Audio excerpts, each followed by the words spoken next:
Every day, at the exact same hour, an old German shepherd would appear at the edge of the forest and silently watch the cabin of a veteran who was trying to escape the world. It never begged for food. It never barked. It simply stood guard, like a soldier on a secret mission. But on the day the blizzard hit, for the first time ever, it did not appear. For the lonely sentry in the cabin, that absence was more terrifying than the roar of the storm, because he knew that this silence was not peace, but a desperate cry for help. Please support us by subscribing to the channel. The rumble of the engine was the last sound of the world Ben wanted to remember. He stood on the porch of his small timber cabin, arms crossed over his chest, watching the faded blue delivery truck navigate the rutted dirt track that served as his driveway. The driver, a young man with a cheerful, round face who had introduced himself as Gus, gave a final, enthusiastic wave. Ben offered only a stiff, curt nod in return. The gesture was a dismissal, a final severing of the last link. Gus seemed to get the message. With a shrug, he turned his focus back to the treacherous path, and soon the truck disappeared behind a thick stand of pine trees. The sound of its engine faded, swallowed by the immense, waiting silence of the Appalachian Mountains. Then there was nothing. Nothing but the whisper of the wind through the high branches and the distant cry of a hawk. This was what he had paid for. This was what he had sought. Silence. Absolute and unbroken. Ben remained on the porch for a long moment, a statue carved from solitude. He was 45 years old, but the hardships etched on his face made him look older. His tall, lean frame was deceptively strong, honed by years of military discipline and the hard labor that now filled his days. His brown hair was cut short, practical, with threads of distinguished silver feathering at his temples. It was his eyes that told the real story. They were a deep, clear blue, but they held a weariness, a guardedness that kept the world at a distance. He had moved here, to this forgotten patch of West Virginia, to build a fortress not of wood and stone, but of quiet. A fortress against the ghosts that noise always seemed to awaken. He turned and went inside.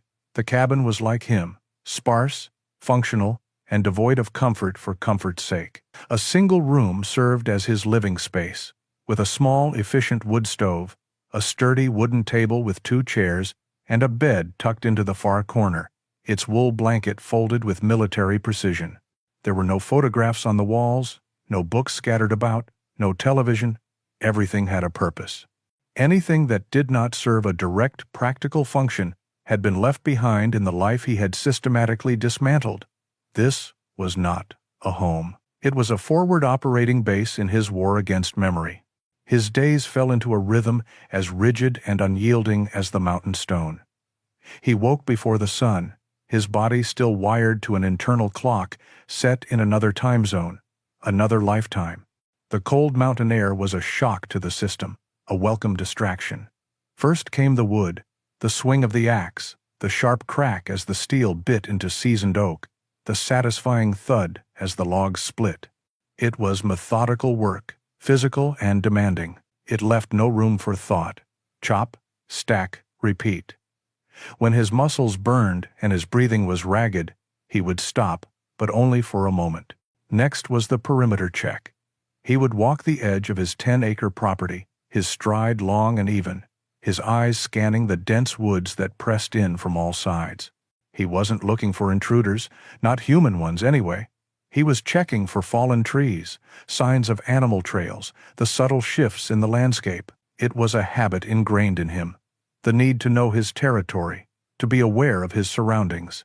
He was a sentry guarding an empty post.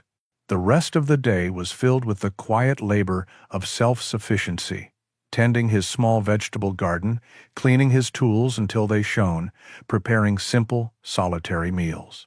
He welcomed the exhaustion that settled into his bones each evening. It was a clean feeling, an honest fatigue that helped keep the nightmares at bay. He cherished the silence, courted it, depended on it. Yet, sometimes, in the moments between tasks, it would turn on him.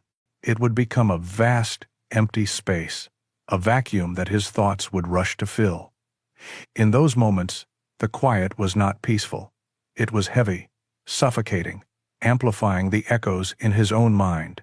The silence was both his shield and his cage. It was during one of these moments, late one afternoon, that his world tilted on its axis. He was sitting on the porch steps, watching the sun begin its slow descent, painting the sky in hues of orange and deep purple. The air was still. The woods were quiet. He had just finished cleaning his axe, and the scent of oil and pine hung in the air.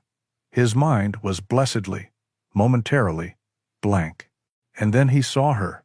At the edge of the tree line, where the forest floor gave way to the cleared patch of his yard, a figure stood motionless.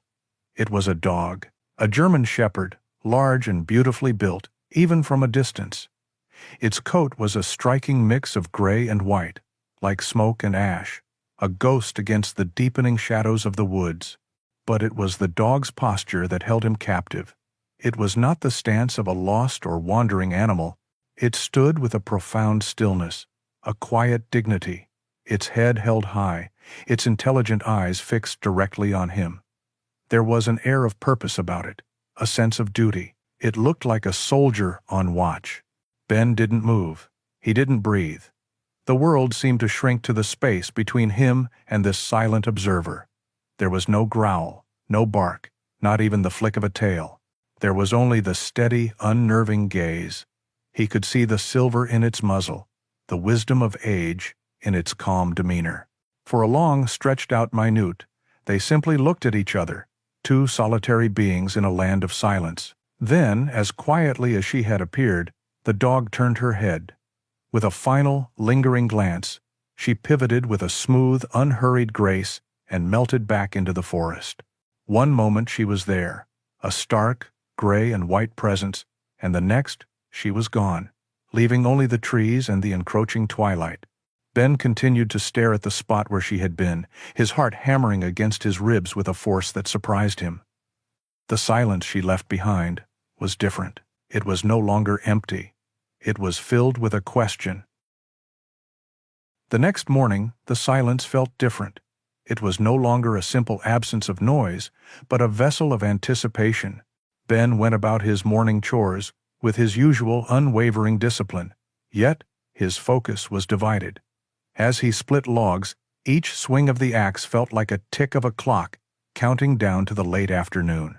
His perimeter check was slower, more deliberate, his eyes lingering on the tree line where she had vanished. He was a man who had built his life on rigid, predictable patterns, and a new, unscheduled element had been introduced. It was an anomaly, and his soldier's mind could not dismiss it. He told himself it was a fluke, a stray dog on its route, a chance encounter that would not be repeated. But as the sun began to dip, casting long shadows across his yard, he found himself on the porch, waiting. He felt a flicker of annoyance at his own behavior, at this crack in his fortress of solitude. Then she appeared. Just as before, she emerged from the woods at the exact same spot, moving with a silent grace that belied her age. The German shepherd, his ghost of gray and white, walked to her designated position and sat, her posture as straight and formal as a guardsman at his post. She looked at him, her gaze steady and unwavering. There was no pleading in her eyes, no friendliness, just a profound and patient watchfulness. She stayed for nearly an hour, a silent sentinel, before rising and disappearing back into the forest. The second day became the third, and the third became a week.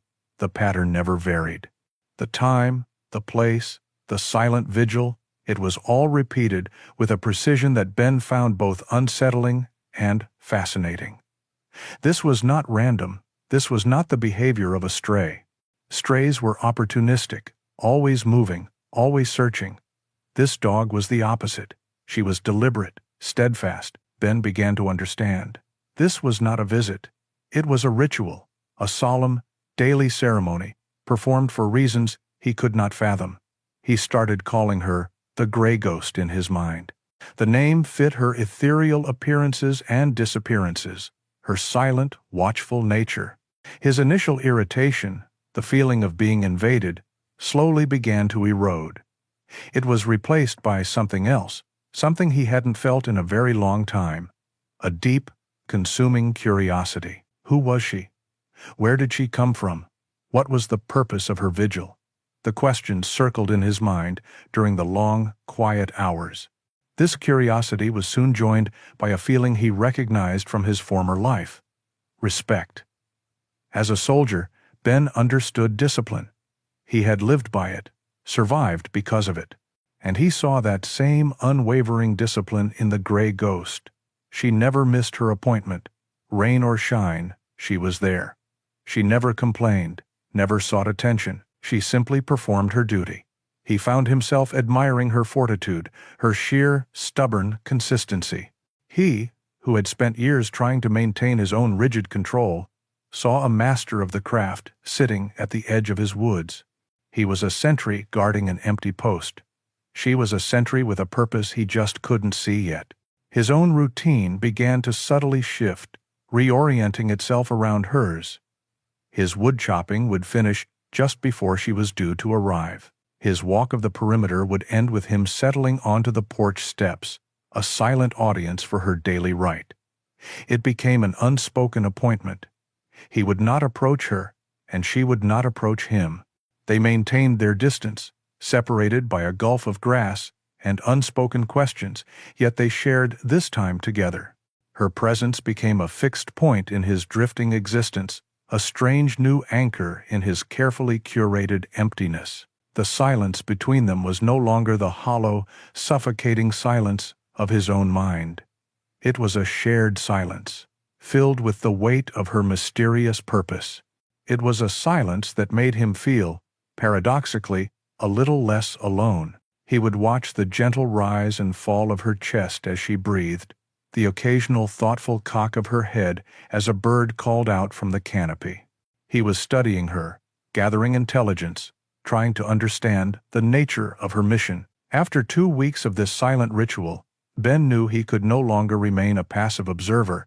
The mystery of the gray ghost had taken root in his mind, growing into an obsession that overshadowed the very ghosts he had come here to escape. The quiet of the mountains was no longer enough. He needed an answer. Her daily appearance was no longer a strange interruption. It had become the most significant event of his day, and he realized with a jolt that he had come to depend on it. That dependence was a dangerous thing, but the need to know was stronger. As he watched her rise and melt back into the woods one evening, he made a decision. The questions were too loud to ignore. Tomorrow, the ritual would change. The decision, once made, settled in Ben's gut with the familiar weight of a mission plan. He would no longer be a spectator. He needed intelligence. The next day, he broke his own rigid schedule. Instead of starting on the woodpile after his perimeter check, he headed directly for the tree line, moving with a quiet purpose that had been honed on harsher terrains than this. He felt a strange sense of trespass, of crossing a line that had been respected for weeks, but the drive to understand was stronger than his reluctance. He approached the spot where the gray ghost held her daily vigil. Up close, he saw it was a small, natural clearing, slightly elevated, offering a clear, unobstructed view of his cabin. A large, flat-topped boulder, dappled with moss, sat at the center. It was a perfect observation post. He ran a hand over the stone. It was smooth, worn down by time, and he suspected, by the loyal sentinel who claimed it. Ben scanned the ground with a practiced eye, his gaze sweeping in slow, methodical arcs. He looked for tracks, for a worn path, for any sign that would tell him more about his mysterious visitor, and then he saw it. Tucked against the base of the boulder, half hidden by a season's worth of fallen pine needles, was a small knot of faded color. He knelt, his knees cracking in protest, and carefully brushed the debris away. It was a tennis ball. Or, it had been one, long ago. The bright, synthetic yellow had faded to a sickly, greenish gray. The felt was worn away in patches, revealing the dark, cracked rubber underneath. It was feather-light, brittle with age and exposure to the elements. He picked it up, and it felt as fragile as a bird's egg in his calloused hand. Holding the ball, the pieces of the puzzle clicked into place in Ben's mind. This was not a stray's temporary resting place. This was a destination. This ball was a relic, a ghost of a happier time, a time of play, of companionship. It spoke of a life before the silent, solemn ritual. The dog's daily pilgrimage was not just a habit, it was an act of profound remembrance. Her loyalty was not to him, but to a memory that was rooted in this very spot. A story had happened here, and she was its faithful keeper. He felt a sudden, sharp pang of empathy. He, who ran from his past, was witnessing a creature who honored hers with unwavering devotion. A deep respect, stronger than before, settled over him. He felt like an intruder who had stumbled upon a sacred memorial. Carefully, he placed the worn-out ball back exactly where he had found it, gently covering it again with pine needles. He had his answer, or at least, part of it. The gray ghost was not just a dog, she was a guardian of a memory. He retreated to his cabin, his mind reeling, to wait for her arrival, now seeing her not as an enigma, but as a fellow soldier standing her post. That night, the discovery churned something loose inside him.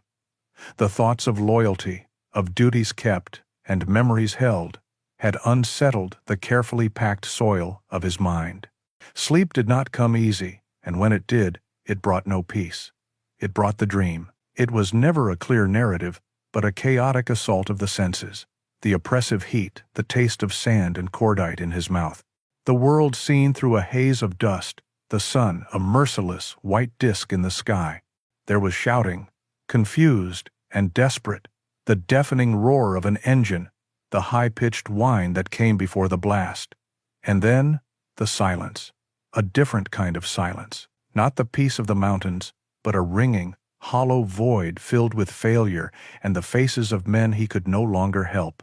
Ben awoke with a violent jerk, his body drenched in sweat, the rough wool blanket tangled around his legs like a snare. He sat bolt upright, his breath coming in ragged, painful gasps. His heart hammered against his ribs, a frantic prisoner. The familiar terror washed over him, cold and paralyzing. The cabin was pitch black, but the images from the dream were seared onto the backs of his eyelids. He clutched his head in his hands, trying to ground himself, trying to remember where he was. The mountain silence rushed in, but tonight it offered no comfort.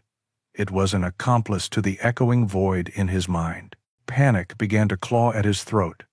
This was the enemy he could never defeat, the ghost that couldn't be seen. Just as the wave of despair threatened to pull him under, a new image rose, unbidden, in his mind. It was the gray ghost. He saw her as clearly as if she were there in the room with him, sitting on her mossy rock. He pictured her calm, steady posture, the dignified set of her head, the unwavering patience in her old eyes. He focused on the gentle, rhythmic rise and fall of her chest, a steady beat in a world of chaos. He envisioned her silent, steadfast presence, a being completely anchored in her purpose, her discipline, her absolute, unshakable control. The image was a lighthouse in his internal storm. He clung to it, focusing all his energy on the details, the white fur of her muzzle, the intelligent flick of her ears, the profound peace in her stillness. The shouting in his memory began to fade. The frantic hammering in his chest began to slow, matching the calm rhythm of her breathing. The panic receded, the wave breaking against the unmovable rock of her image. For the first time since he had come to this place, something from his new life had proven stronger than the horrors of his old one. Ben sat on the edge of his bed in the quiet darkness, his breathing slowly evening out. The terror was gone, replaced by a deep, aching sense of gratitude for the silent sentinel at the edge of the woods, the guardian who had stood her post and, without ever knowing it, had just guided him safely back to shore. The gratitude Ben felt in the deep, quiet hours of the night lingered into the morning, a strange warmth in the center of his chest. It was a new feeling, and it sat uneasily alongside the solitude he had so carefully constructed. He awoke to a different world. The clear, crisp autumn air had vanished, replaced by a damp, biting wind that carried the first true threat of winter. The sky was no longer a vibrant blue, but a low, oppressive ceiling of uniform gray. It was the kind of cold that seeped into your bones, a cold that promised worse to come. Ben went about his morning routine, but the change in the weather had planted a seed of concern in his mind. He found himself thinking of the gray ghost, picturing her sitting on that exposed rock, facing the raw wind. He imagined the cold penetrating her old bones, her gray and white coat offering little comfort against the damp chill. The image was a persistent, unwelcome guest in his thoughts. A war began inside him. The part of him that had built this fortress, the disciplined soldier who survived by cutting attachments, argued with cold logic. She is not your responsibility. She has survived this long without you. Getting involved is a mistake. It is a weakness. He tried to listen to that voice. It was the voice that had kept him safe, that had insulated him from the pain of a world he no longer understood. But another voice, one he had long suppressed, pushed back. It was the memory of her calming presence, pulling him from the depths of his nightmare. It was the profound respect he felt for her unwavering loyalty. He saw her not as an animal, but as a fellow veteran, an old soldier standing her post no matter the conditions. And you did not leave a soldier in the field without support. The internal battle raged as he chopped wood, the rhythmic impact of the axe, a counterpoint to the turmoil in his mind. The cold was a constant reminder. By midday, the war was over. He could not sit in his warm cabin, knowing she was out there in the biting wind, without doing something. The principle of self-preservation had been defeated by the principle of compassion. He went inside and opened his small pantry. His supplies were carefully rationed, meant to last him through the harshest parts of winter. He took out a piece of beef jerky, thick and protein-rich, a practical food meant for sustenance. He held it in his hand for a moment. This was more than just food. It was a message. It was a breach of his own protocol. With a deep breath, he walked out onto the porch and down the steps, crossing the yard to the edge of the woods. He placed the jerky on the flat top of the mossy boulder, a simple, deliberate offering. He felt a profound sense of stepping over a line from which there might be no return. He retreated to his cabin, his heart pounding with a strange mixture of anxiety and relief. As the afternoon light began to fade, he took up his own post, watching from the cabin window. Right on schedule, she emerged from the trees.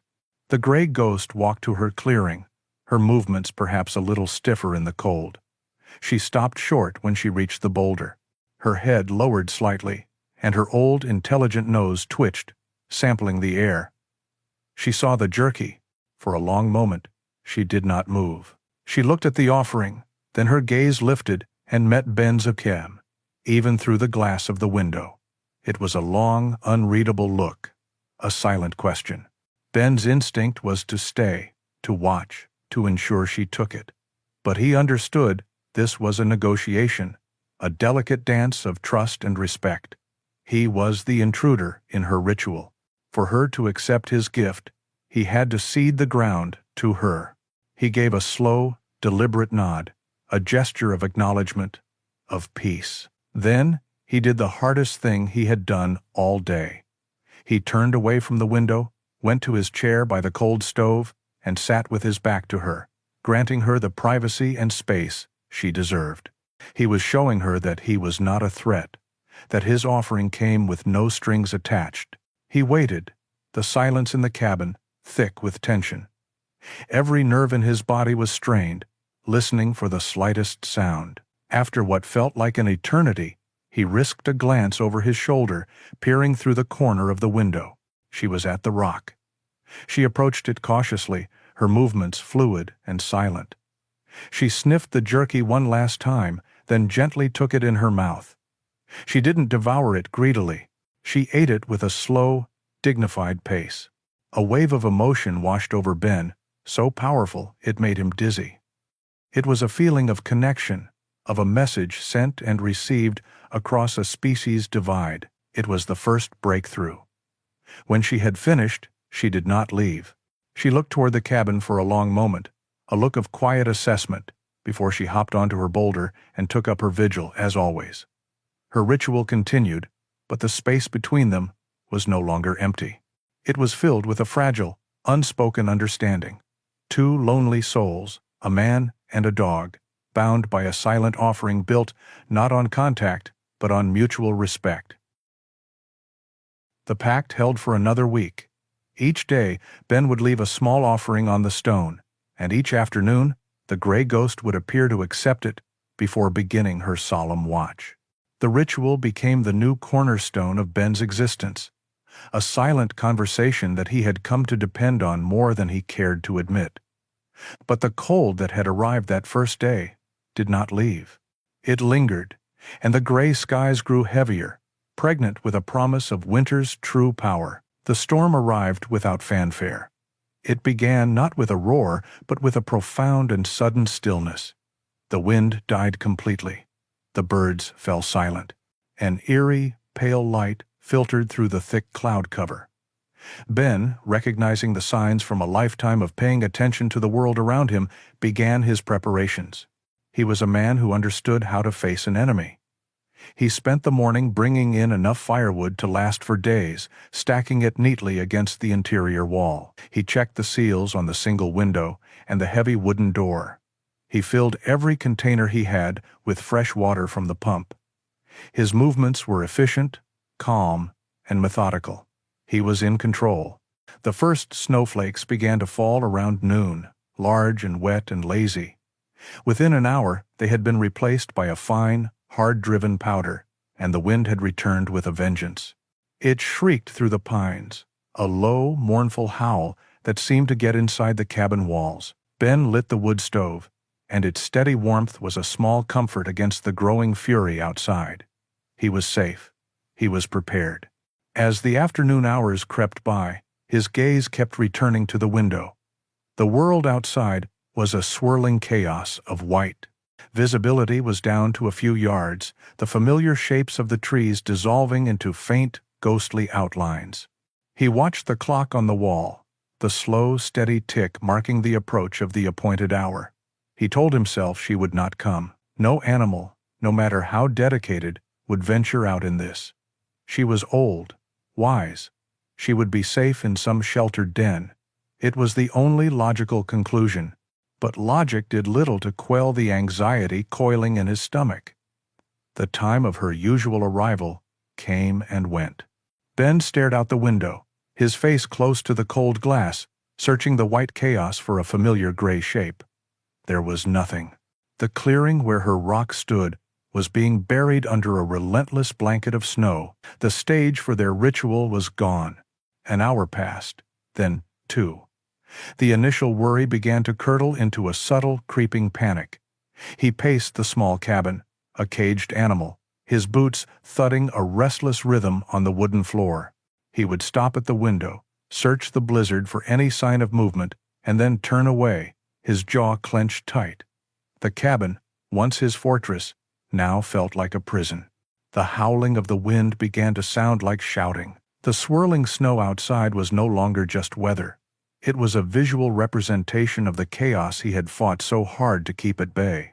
In that moment, a devastating realization struck him with the force of a physical blow. His routines, his wood chopping, his perimeter walks, they were all just flimsy defenses, just busy work. The true foundation of his fragile peace, the real anchor that had been holding him steady against the tide of his past, was her. It was the gray ghost. Her silent, predictable daily ritual was the single, unwavering point of order in his disordered world. And now, it was gone. Her absence had shattered the fragile structure of his sanity. The carefully constructed walls of his solitude came crashing down, and the ghosts he had held back for so long came rushing into the breach. The ringing silence he had once cultivated was now a terrifying, roaring void, and his memories began to fill it. He could feel the familiar cold sweat on his brow, the frantic, panicked rhythm of his heart. The storm outside was nothing compared to the one about to break inside him. He was losing the fight. The cabin was no longer a safe place. The real enemy was not the blizzard, it was his own mind, left untethered.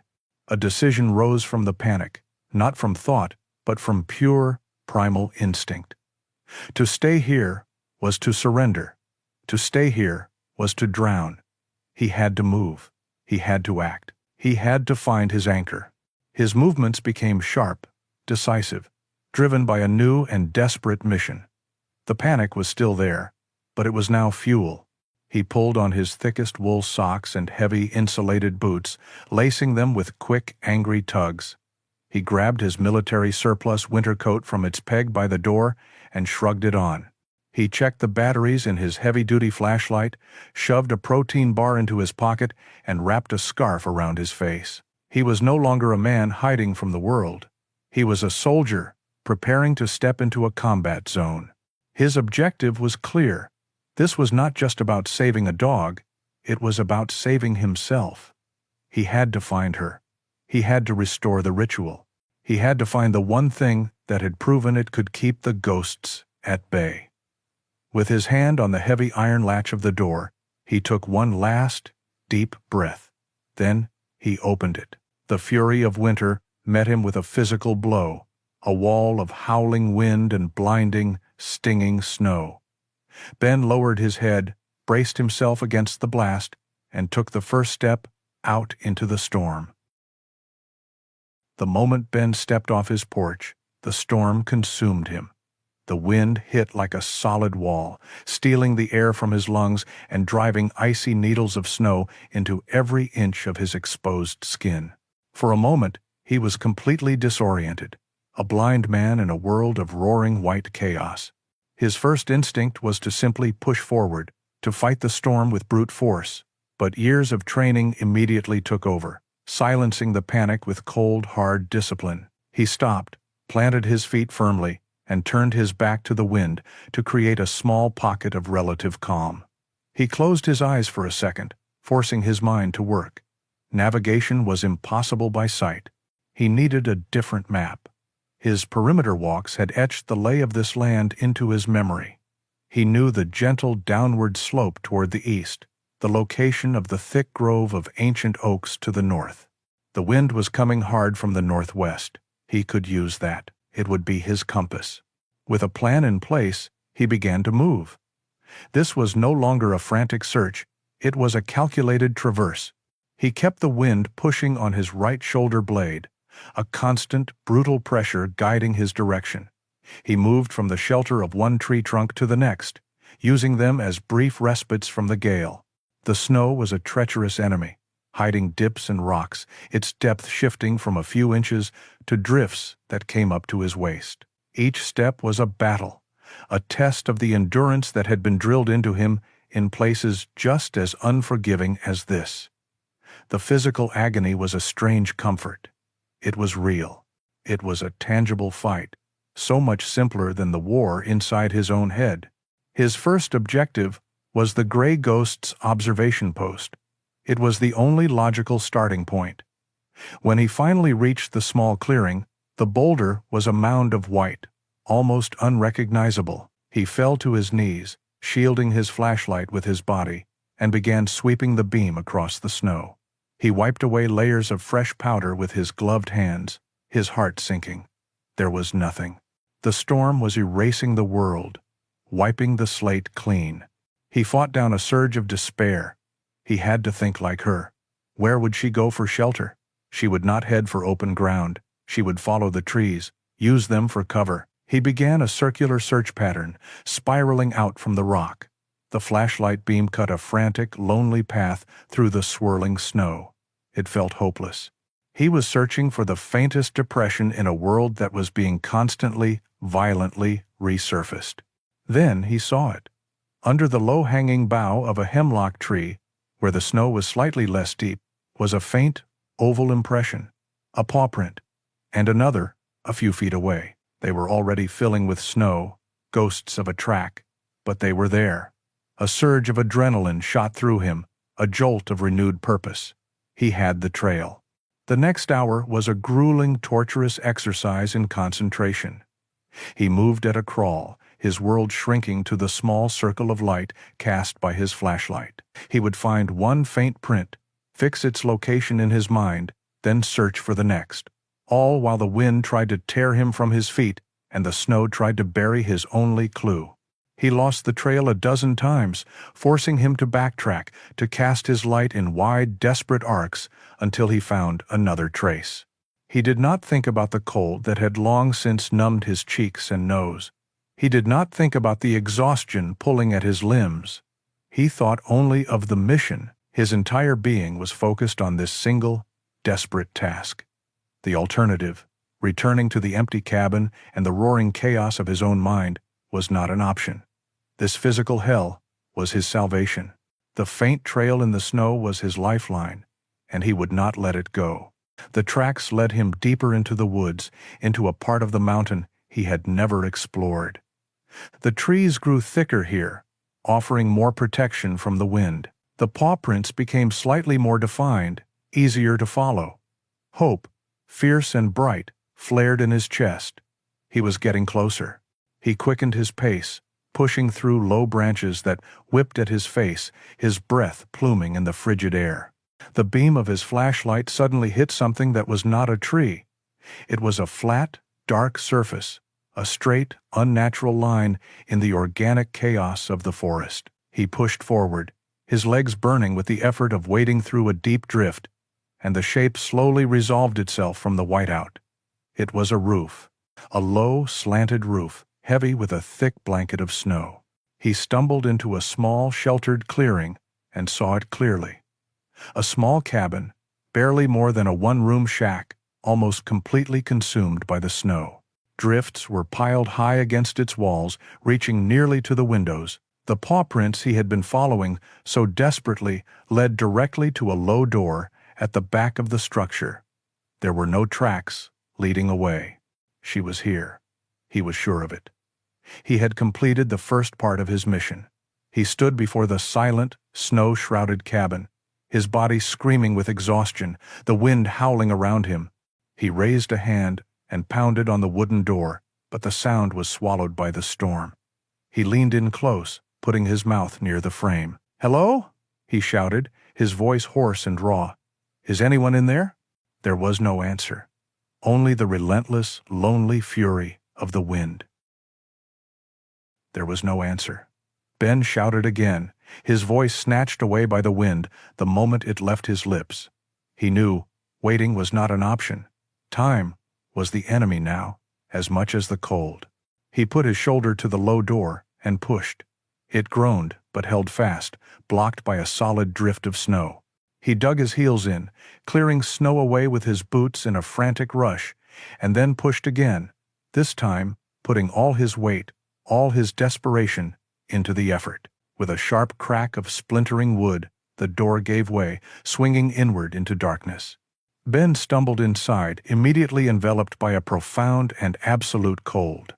It was a dead, still cold, somehow more menacing than the biting wind outside.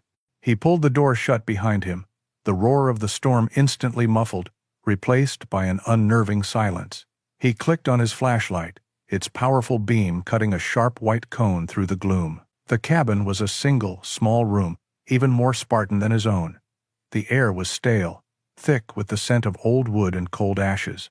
His light swept across a simple cot, a small wooden table, and an old, pot-bellied stove that stood dark and lifeless in the center of the room. And then the beam found them. On the floor, next to an overturned wooden chair, lay an old man. He was motionless, his body curled on its side. Lying faithfully beside him, her body pressed against his chest like a living blanket, was the gray ghost, Sadie. She lifted her head as the light hit her, and for the first time, Ben saw not a stoic sentinel, but a creature exhausted and afraid. A low, soft whine escaped her throat, a sound of desperate appeal. Her eyes, ancient and intelligent, were fixed on him, pleading. Ben's mind went quiet. The fear, the desperation, the ghosts of his past, they all vanished, replaced by the calm, focused clarity of his training. He was no longer a recluse. He was a first responder. He knelt beside the man, his movements swift and sure. The man was old, perhaps 90 years old, with thin, snow-white hair and a face etched with the deep lines of a long and arduous life. His skin had a pale, bluish tint, and when Ben pressed his fingers to the man's neck, the pulse was terrifyingly weak and thready, a faint flutter against the profound cold of his skin. This was severe hypothermia. The overturned chair told the story of a fall, but the cold was the immediate killer. His training dictated the priorities with brutal simplicity. 1. Restore warmth. 2. Assess injuries. 3. Do not move the patient. "Sadie," Ben said, his voice low and calm. The dog's ears twitched at the sound of her name.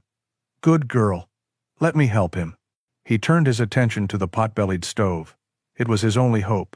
He found a wood box beside it, half full of dry, split logs. His fingers were numb, clumsy with cold, but he worked with a practiced efficiency, clearing the old ashes, checking the flue, and arranging a small pile of kindling. He fumbled with his waterproof matches, the first one sputtering out. The second one caught. He held the tiny, precious flame to the wood shavings, whispering encouragement as if to a living thing. A small orange tongue of fire licked the kindling, faltered, then grew, catching on a larger piece of wood. The fire was lit.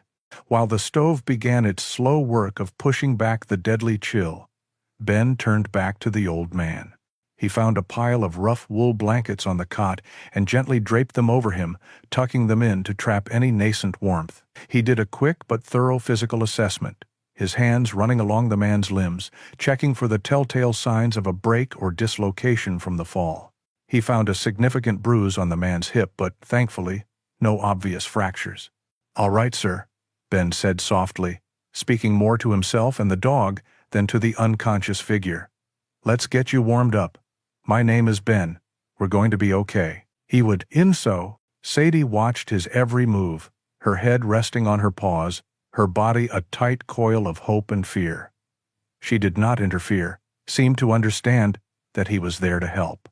The small cabin began to fill with the welcome crackle of the fire and the faint scent of wood smoke. The temperature in the room began a slow, almost imperceptible climb from dangerously cold to merely freezing. Ben had done everything he could. He had won the first, most critical battle. He rose stiffly, his own body aching with cold and exhaustion, and walked to the single, frost-covered window. He scraped a small patch clear with his fingernail and peered outside. The world was gone. The blizzard had intensified, a solid, impenetrable wall of swirling white. The wind shrieked with a new, higher-pitched fury. There would be no leaving this place. Not tonight. Not until the storm decided to release them. He looked at the old man, whose breathing seemed a little less shallow now, in the growing warmth. He looked at the loyal dog, whose eyes had never left her master's face. He looked at the fire, a small beacon of life in a house of silence, trapped in the heart of a merciless storm. He had control of the situation inside this room, but they were prisoners, all three of them, cut off from the world, waiting for the fury of winter to pass.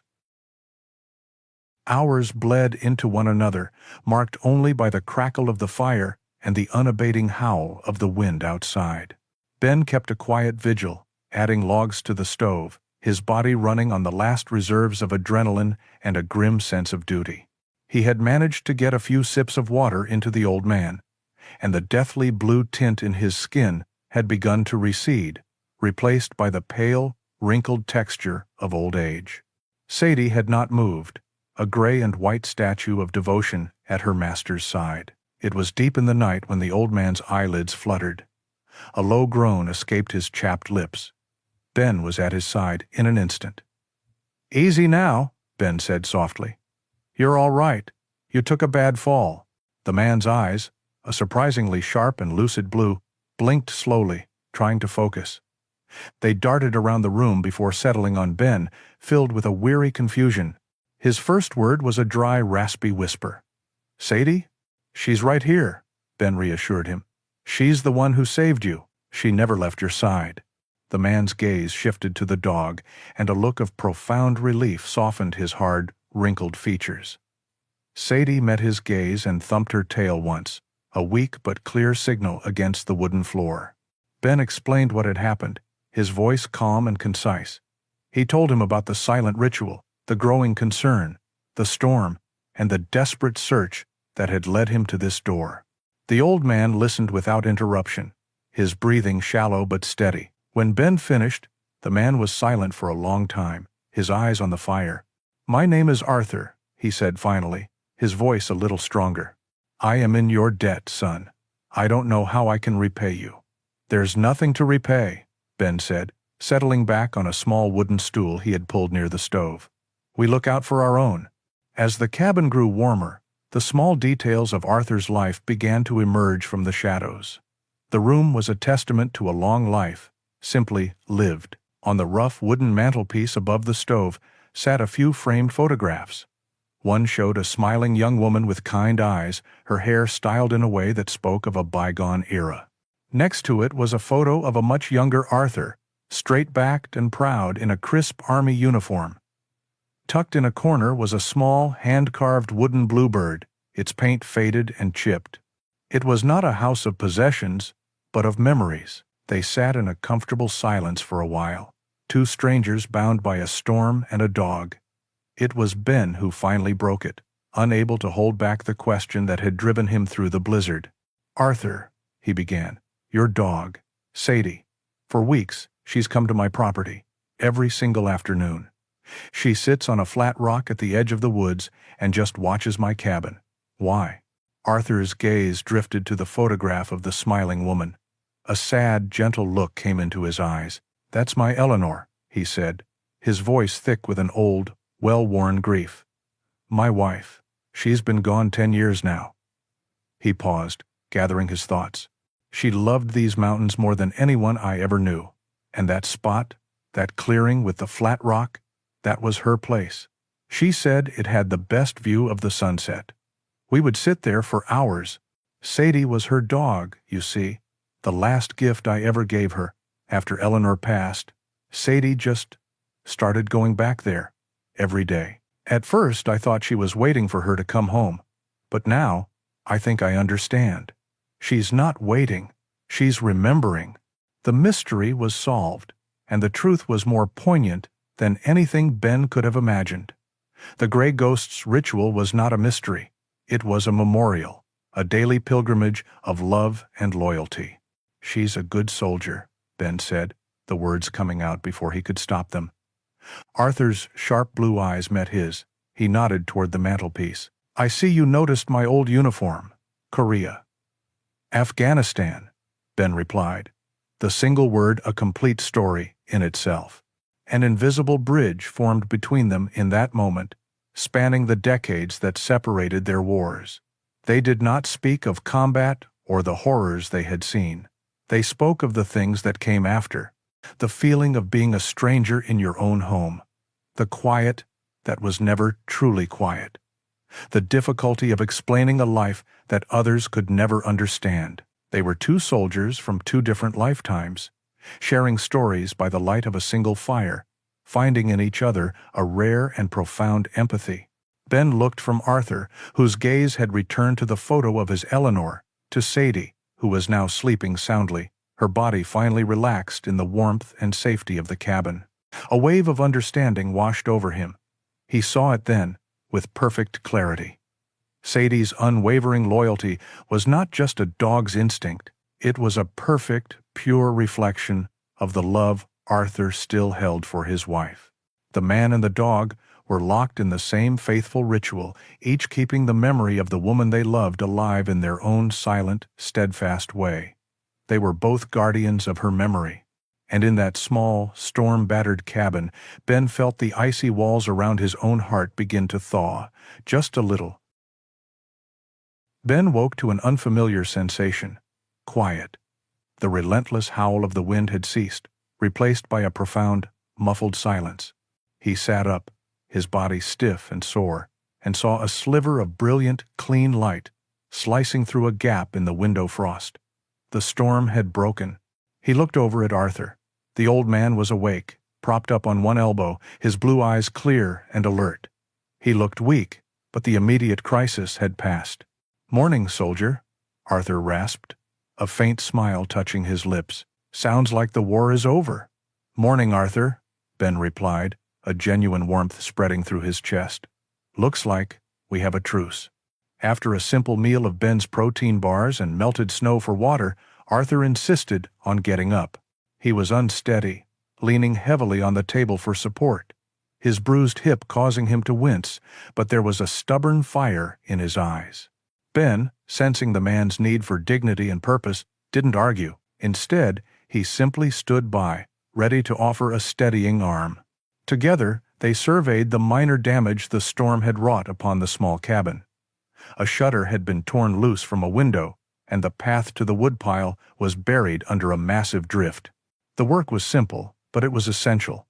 Ben provided the strength, his powerful shoulders easily clearing a path through the heavy, wet snow. Arthur, leaning against the cabin wall, provided the direction and a lifetime's worth of practical knowledge, showing Ben how to resecure the old shutter with a bit of wire and a pair of rusty pliers. They worked in an easy, comfortable rhythm, their movements economical, their words few but meaningful. It was the kind of teamwork Ben hadn't experienced since he left the service, a shared task that built a bond stronger than any lengthy conversation could. Sadie watched them from the doorway, her head cocked, her quiet presence a silent approval of their new partnership. In the shared labor of rebuilding, their fragile, storm-forged friendship was being reinforced, strengthened into something solid and lasting. When the work was done, Arthur looked out at the transformed world, a dazzling landscape of untouched white under a piercingly blue sky. "A world washed clean," he said quietly. "Come on, let's breathe some of that new air." India. 8 men. They walked out together into the bright, cold morning. The air was so crisp it felt sharp in the lungs, scrubbed clean of everything but the scent of pine and snow. It was a world reborn. Ben, who had only seen this mountain as a fortress, a place to hide, now saw it through Arthur's eyes. The old man, though leaning on a sturdy branch for support, moved with a quiet authority in this domain. He was the true guardian of this place. He pointed to a delicate line of tracks stitched across the fresh snow. "White-tailed deer," he explained, "passed through here not long after the wind died, looking for breakfast." A little further on, he pointed to a flurry of disturbed snow near the base of a fir tree. "Fox and a snowshoe hare had a disagreement here. Looks like the hare won this round." Arthur shared the mountain's secrets with Ben, reading the story of the night written in the snow. He spoke of the way the oaks held the snow, of how to find your way by the moss on the north side of the trees, of the hawk they had seen a few weeks ago. For the first time, Ben was not just looking at the wilderness, he was seeing it. He was a student, listening intently to the old soldier who was teaching him not about war and survival, but about life and continuity. The mountain was no longer a silent, empty fortress. It was alive, full of stories, and he was slowly, tentatively, becoming a part of it. Sadie walked with them, and her transformation was perhaps the most remarkable of all. She no longer kept her respectful distance. She trotted comfortably between the two men, her beautiful gray and white coat a stark contrast against the snow. Her tail, for the first time in Ben's presence, gave a slow, gentle wag. She was the bridge between them, the loyal soldier whose duty had led them to this moment of peace. As they turned to head back to the cabin, Sadie trotted up alongside Ben and gently nudged his hand with her cold, wet nose. It was a simple, profound gesture of trust and acceptance. Ben stopped walking. He looked down into her old, wise eyes, and he saw not a mystery, but a friend. Slowly, he reached down and rested his hand on top of her head, his fingers sinking into the thick, soft fur behind her ears. She leaned into his touch, closing her eyes for a moment in contentment. The invisible leash, the mysterious bond of loyalty that had pulled him from his solitude and into a raging storm, was no longer invisible.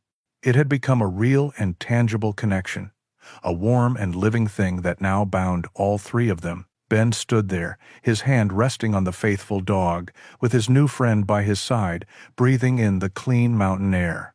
The silence that surrounded them was not the silence of loneliness, but the quiet, comforting silence of belonging. The snow from the great storm melted, and the mountain shrugged off its heavy white blanket, revealing the tender green shoots of early spring. The world was waking up, and so was Ben. The rigid, lonely routine that had once governed his life had vanished, replaced by a new set of rhythms, ones that were marked not by solitude, but by companionship. A well-worn path now connected his cabin to Arthur's, a physical manifestation of the bond between them. Most mornings, Ben would walk over to Arthur's, Edoa, a thermos of hot coffee in hand. They would sit on the old man's porch while Sadie dozed at their feet, watching the sun climb over the Appalachian peaks. Ben would chop wood for them both, the rhythmic thud of the axe no longer a desperate attempt to silence his mind, but the simple, satisfying work of caring for a friend. Arthur, in turn, would share his stories, his knowledge of the woods, and his quiet, steadfast wisdom. They became a familiar sight, two solitary men who were no longer alone. Sometimes they would work together for hours in comfortable silence, mending a fence or tending to Arthur's small garden. Other times they would talk for hours, their conversations meandering from the price of feed in the nearest town to the subtle differences between the call of a raven and a crow. They were, in the truest sense of the word, friends, indispensable to one another. Sadie was the heart of their small, unlikely family. She no longer kept her solemn vigil at the edge of the woods. Her mission was complete. Now, she divided her time happily between the two cabins, a furry gray and white ambassador of goodwill. She would often accompany Ben on his walks, trotting at his side with a quiet contentment, her presence a constant, comforting reassurance. Ben discovered a new kind of peace, one he had never imagined possible. He had come to these mountains seeking the peace of emptiness, a quiet void where his ghosts could not find him. But that was a fragile, defensive peace, a peace that could be shattered by a single, violent dream. The peace he found now was something else entirely. It was a peace built from connection. He found it in the easy silence he shared with Arthur, a silence that was not empty, but full of unspoken understanding. He found it in the sense of purpose that came from helping his elderly friend, knowing that his strength was needed, that he was making a difference in someone's life. And most of all, he found it in the simple, unconditional companionship of Sadie. The quiet nudge of her head against his hand, the soft thud of her tail against the floorboards. These were the sounds of his new, truer peace. The nightmares did not disappear entirely, but they came less often, and their power was diminished. The ghosts of his past were still there, but they were now just faint echoes, their chaotic shouts drowned out by the steady, quiet rhythm of his new life. He was no longer a man defined by what he had lost.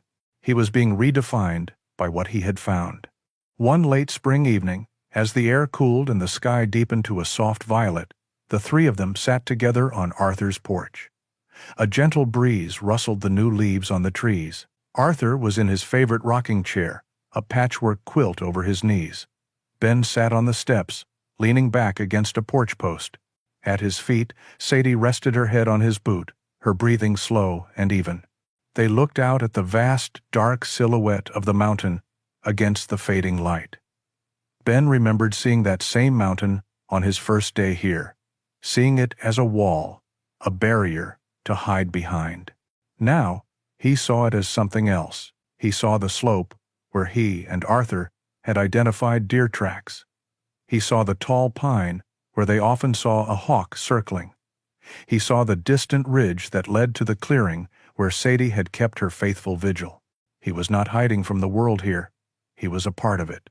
Arthur's rocking chair creaked softly, the only sound in the peaceful twilight. Sadie sighed in her sleep. Ben reached down and stroked her soft fur, his heart full of a quiet, profound gratitude. He had come here, a ghost of a man, seeking to disappear, And instead, he had been found. He had been led, by the invisible leash of a loyal dog's love for a memory, out of the storm and into the quiet warmth of a home. He was no longer a soldier on a lonely watch. He was a friend. He was a neighbor. He was healed, not by silence, but by the unbreakable bond of loyalty and love that now connected him, the old soldier, and the faithful dog.